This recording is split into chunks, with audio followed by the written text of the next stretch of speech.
नमस्कार दोस्तों, स्वागत है आपका अपने चैनल पर जहां पर आपको स्टॉक मार्केट की लेटेस्ट न्यूज़ मिलती रहती है। तो आज है 16 ऑफ जून 2021 एंड आज के दिन एक कंपनी के रिजल्ट्स आने थे और उससे इंपॉर्टेंट जिस बात पर नजर रहेगी कि कंपनी सब डिवीजन यानी शेयर स्प्लिट के बारे में अपडेट देने जा रही थी। तो ऐसे में कंपनी रिजल्ट्स आ चुके हैं, तो वहां पर देखें कंपनी के रिजल्ट्स कैसे हैं, साथ में शेयर स्प्लिट अगर दिया गया है तो वहां पर क्या नंबर है शेयर स्प्लिट का, तो ये सब देखेंगे। वीडियो शुरू करने से पहले मैं बोलना चाहूंगा जो लोग चैनल पर नए हो सब्सक्राइब कर लें ताकि आपको स्टॉक मार्केट की लेटेस्ट न्यूज़ एंड एनालिसिस मिलता रहे। यहाँ पर आप देख सकते हैं सीईएससी लिमिटेड आज स्टॉक में लगभग 1 से 1.5% की गिरावट थी। यहाँ पर पावर सेक्टर में है स्टॉक। 1 ईयर की बात करें तो आप देखिए लगभग साइडवेज मोमेंटम पर स्टॉक में और हाल ही में एक अच्छी रैली जारी की है। लगभग आप देखिए अप्रैल के एंड से स्टॉक 580 570 पर था, अब 770 के आसपास दिखाई दे रहा है। तो अच्छा खासा एक बुल रन जारी है स्टॉक में 1 से 2 महीने में। 5 ईयर्स की बात करें तो यहाँ पर आप देख सकते हैं फिलहाल स्टॉक क्रैश हुआ था कोविड क्रैश में लगभग 770 के आसपास ही।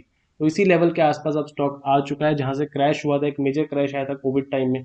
और मैक्सिमम टाइम फ्रेम की बात करें तो आप देखिए मल्टी बैगर कंपनी साबित रही है। लेकिन यहाँ पर आप एक और बात ध्यान दीजिए कि पावर सेक्टर की कंपनी है, यानी इकोनॉमिक साइकिल्स होती है उन पर डिपेंडेंट है। आप देख रहे हैं पिछले 1 महीने से पावर सेक्टर स्टॉक्स काफी फोकस में है, वहां पर जबरदस्त टेलर रन देखने को मिला है पावर सेक्टर स्टॉक्स में। और ऐसे में यहाँ पर भी आपको तेजी जारी है, लेकिन इकोनॉमिक साइकिल्स को नहीं भूल सकते आप, जिसके कारण ये स्टॉक साइक्लिकल हो जाते हैं। यानी एक साइकिल आती है बुल रन की, फिर एक साइकिल आती है जब गिरावट होती है। देखिए तो चलिए 2008 का क्रैश था, अगेन स्टॉक में तेजी आई, फिर क्रैश आया, फिर स्टॉक ने एक नया हाई बनाया, फिर क्रैश। तो ऐसे साइक्लिकल वे में स्टॉक्स आपको चलते दिखाई देते हैं। तो चलिए outcome of the board meeting देखते हैं। आज की मीटिंग हुई, वहां पर रिजल्ट डिस्कस किए गए, साथ में एजीएम के बारे में बताया गया। 18 अगस्त 2021 को होगी कंपनी की 43rd AGM. Sub division of equity shares यानी शेयर स्प्लिट, तो यहाँ पर अप्रूवल मिल चुका है कंपनी के शेयर होल्डर्स का। और बोर्ड ने कंसिडर अप्रूव किया है sub division of existing 1 equity share of nominal value of ₹10, यानी जो फेस वैल्यू ₹10 का एक शेयर है, अब वो कन्वर्ट होके यानी स्प्लिट होके कितना हो जाएगा, 10 शेयर्स हो जाएंगे ₹1 फेस वैल्यू के। यानी शेयर स्प्लिट का रेशियो क्या है, 1:10। तो जो अभी एक शेयर है जिसकी फेस वैल्यू है 10, अब वो 10 शेयर हो जाएंगे, यानी एक के बदले हो जाएंगे शेयर्स 10। वहां पर आप जिस हिसाब से आपके पास शेयर्स हैं आगे आप लेने के प्लान कर रहे हैं, तो आप वहां पर कैलकुलेट कर सकते हैं कि एक के बदले 10 मिलेंगे। तो यहाँ पर आप देखिए फिलहाल अप्रूवल मिला है शेयर स्प्लिट का 1:10 रेशो में। तो इसी का इंतजार था और वहां पर वो नंबर हमें आता दिख गया है। यहाँ पर आप देख सकते हैं, समझ सकते हैं कि फिलहाल जो ऑलरेडी हम बात कर चुके हैं, 1 शेयर जो अभी ₹10 फेस वैल्यू का है वो 10 शेयर हो जाएंगे ₹1 फेस वैल्यू के, यानी कंपनी की फेस वैल्यू 1 हो जाएगी। और रेशनल क्या है कि कंपनी लिक्विडिटी इंप्रूव करना चाहती है। यानी आप जानते हैं कि जब किसी स्टॉक में शेयर स्प्लिट होता है तो प्राइस सस्ता हो जाता है, तो ऐसे में नए इन्वेस्टर्स आते हैं सस्ता प्राइस देकर। तो कंपनी शेयर्स का नंबर भी बढ़ाना चाह रही है, लिक्विडिटी इंप्रूव करना चाह रही है स्टॉक में इस सब डिवीजन के थ्रू। यहाँ पर आप देख सकते हैं एक्सपेक्टेड टाइम ऑफ कंप्लीशन क्या है, लगभग 3 से 4 महीने expected time of completion date of approval का। और ऐसे में class of shares which will be subdivided are equity shares. तो यहाँ पर आप देखिए अभी ₹10 इक्विटी शेयर के इतने शेयर्स हैं और बाद में ₹1 के, इसमें 10 और मल्टीप्लाई कीजिए यानी एक और जीरो ऐड कर दीजिए, इतने शेयर्स आपको होते हुए दिखाई देंगे यहाँ पर कंपनी में।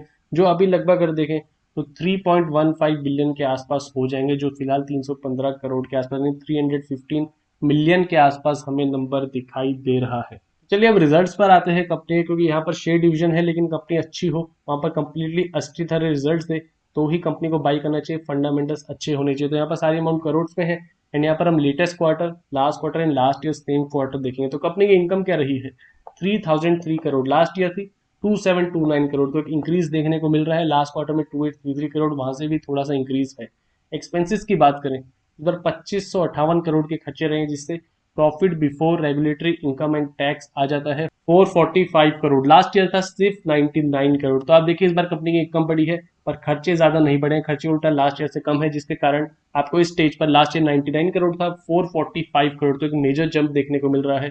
रेगुलेटरी इनकम आप देखें तो 100 करोड़ है, जिससे profit before tax 545 crore, last time 388 crore थी तो बढ़कर 487 करोड़ हो गया था। वहीं पर अगर टैक्स एक्सपेंस हटाएं तो overall profit for the period क्या है कंसोलिडेटेड में, 429 करोड़ का। लास्ट क्वार्टर था 338 एंड लास्ट ईयर 378। तो ईयर ऑन ईयर मेन अगर हम देखें तो एक अच्छा खासा इंक्रीज देखने को मिल रहा है हमें। यहाँ पर ज़्यादा फास्ट ग्रोइंग कंपनी नहीं है, लेकिन आप देख सकते हैं कि कंपनी के जो प्रॉफिट्स हैं उसमें एक इंक्रीज है ईयर ऑन ईयर। यहीं पर टोटल कॉम्प्रिहेंसिव इनकम आप देखें लास्ट क्वार्टर में Q4 FY20 में 357 करोड़ थी और सेम क्वार्टर में अभी क्वार्टर में 411 करोड़ है। तो अर्निंग पर शेयर पर अगर हम आए 27.59 से बढ़कर 31.90 हो गया है।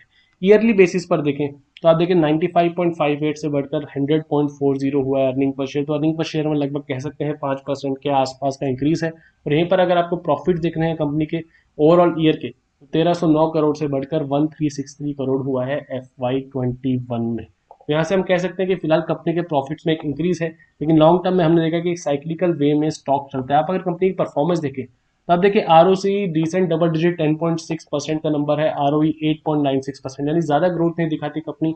और यहाँ पर इलेक्ट्रिसिटी डिस्ट्रीब्यूशन में कंपनी RPSG ग्रुप के अंडर आती है, जहाँ पर कोलकाता में आप देखिए कंपनी इलेक्ट्रिसिटी डिस्ट्रीब्यूट करती है। उसके साथ साथ पावर डिस्ट्रीब्यूशन बिजनेस है नोएडा, राजस्थान, महाराष्ट्र एंड बेलगांव में भी। तो इन सब जगह कंपनी अपने बिजनेस डिस्ट्रीब्यूट करती है। और वहां पर अगर रिजल्ट देखे जाए लॉन्ग टर्म, तो आप देखिए कंपनी के नंबर्स बढ़े हैं, लेकिन वहां पर स्लो ग्रोथ है, जिस कारण आप देख सकते हैं कि स्टॉक क्यों साइक्लिकल वे में चलता है। जब बुल मार्केट है आप जानते हैं तब सभी स्टॉक्स भागते हैं, तब ये स्टॉक्स भी थोड़े ज्यादा भाग जाते हैं, लेकिन लॉन्ग टर्म में आपको क्रैश भी होते दिखते हैं, क्योंकि साइक्लिकल वे इसी तरीके से आपको चलता दिखाई देगा।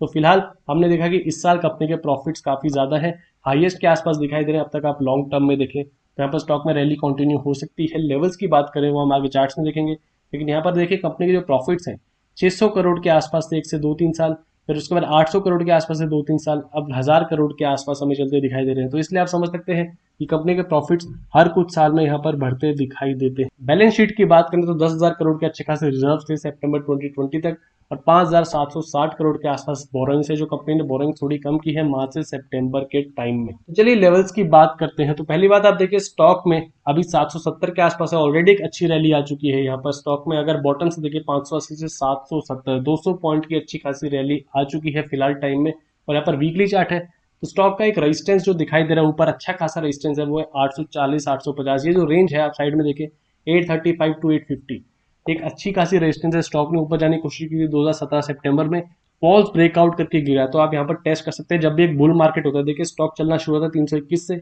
अच्छी खासी रैली हुई, फॉल्स ब्रेकआउट किया और फिर नीचे गिरा। तो इसलिए आप इन मार्केट के स्टेज पे जब मार्केट टॉप पे हो तो फॉल्स ब्रेकआउट से भी एक तरीके से सतर्क रहिए। और वहां से देखिए स्टॉक ने फिर ऊपर जाने की कोशिश की, पर वहां पे सेलर्स प्रेजेंट थे और अगेन गिरावट आ गया। फिर स्टॉक कब आया दोबारा यहाँ पर थर्ड टाइम सितंबर 19 में, अगेन यहाँ पर आया और फिर से फॉल, वहां पर कोविड का क्रैश था, तो डिस्ट्रीब्यूशन जारी था स्टॉक में। आप देखिए लॉन्ग टर्म डिस्ट्रीब्यूशन हुआ और वहां से स्टॉक आ गया 370 पर।